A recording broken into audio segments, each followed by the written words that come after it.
SUAPP AIR. Photo Collage. Enter Edit Mode, and find Collage. You can choose assets from the built-in library, and place them into your image.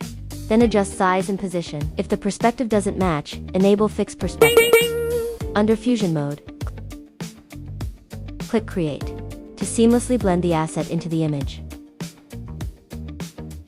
If the perspective is still hard to adjust, click Model to convert the 2D image into a 3D model.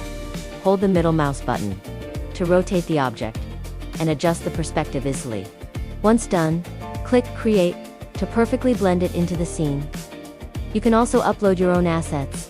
After uploading, click Remove Background. You can also convert it into a 3D model and follow the same steps. Adjust the perspective, switch back to image, and render in one click to blend it seamlessly. If you want to edit an object in the image, go to Image. Collage gives Extract Object. Sometimes the extracted object may be incomplete. Just click Repair Object to restore it. Then move and place it where you want. This gives designers more freedom and flexibility when editing assets. Go give it a try.